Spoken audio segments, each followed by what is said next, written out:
The first step to finding the run-on sentences and fragments that you're going to fix is to look for the magenta comments written in your margins. So there's 4 here. One of them is, in fact, a run-on. And we are just looking at run-on sentences now, so you don't have to worry about other proofreading markings at this time. We're just looking for the fragments and run-ons. So now I need to find where the run-on sentence is. And I always write run-on. I write the comment near where the run-on sentence is. I'm not trying to fool you or trick you by putting it far away from it. However, it may not always be obvious exactly what sentence it is, and that's actually good because I do want you to practice identifying run-ons in your writing so that in the future you can catch more and more of those before you turn in your final drafts instead of working with the run-ons after you've already turned it in. So just because this is the closest sentence to where it says run-on, I'm going to go ahead and start by looking here and see if I can find one. So in the survey, We Are Hartnell 2020, conducted by Maya Watson.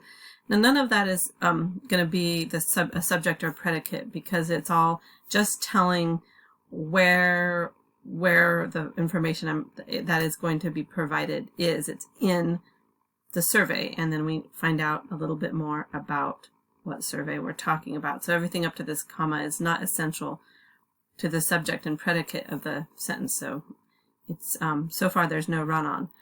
Students were asked to rate the services that Hartnell offers to help with loneliness, anxiety, and depression.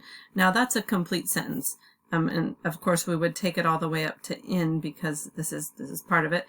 This is in fact exactly what commas do. This is the role of commas. They take information that's not essential to the subject and predicate and they tack it on to the sentence. So in the survey, for example, this is not subject or predicate. This is tells a little about the location, and the comma is correctly placed there to tell where the information is in the survey. So that's all good. So here we have the predicate is students. That's the subject. That's the ones that are doing the action here. This happens to be what's called a passive sentence. So it actually tells something that happened to the students. The students were asked. But this is the verb. This is the predicate. And everything else here, what were they asked? Well, they were asked to rate the services that Hartnell offers to help with loneliness, anxiety, and depression. That's all part of that predicate, were asked. This gives more information. So we've got one complete sentence there. Now, the reason that this is a run-on is because we've got another one. 32% answered, pretty good, but 29% answered, not applicable, don't know. This is another complete sentence. Actually, there's 2 sets of subjects and predicates here, but they're joined correctly. So 32% is the first subject. What did the 32% do? They answered, pretty good. So subject and predicate. Now 29%, that's a new subject. That's a new noun there, and the new subject, the new actor. What did the 29% do? They answered. 29% answered, and then not applicable, don't know. That tells what they answered. The reason this part is not a run-on, though, is because it's joined together with a comma and, not just a comma, but the joining word, but. That's a group of joining words that you may know as fanboys. And its technical name is the coordinating conjunctions. These are a group of words that do have the power to join. So this part is good by itself, but then once it's attached to this other complete sentence with the subject and predicate, students were asked, then it becomes a run-on because right here, between depression and 32%, we've got just a comma.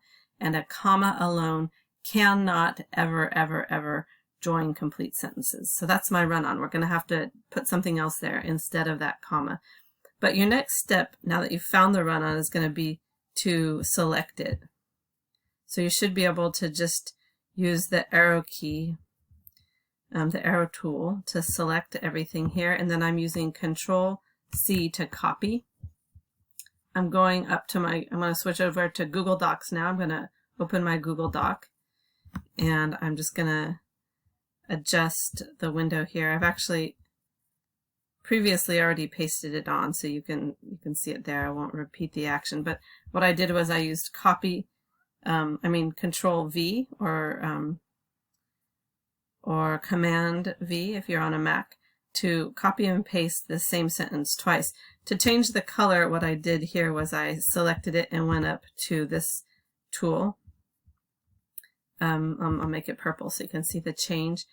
And then here where the comma was, I put a period. So just as a comma can never join two sentences and can never ever fix a run-on sentence, a period always will fix a run together sentence. If you're not sure what to do, just put in a period. That separates the sentences into two.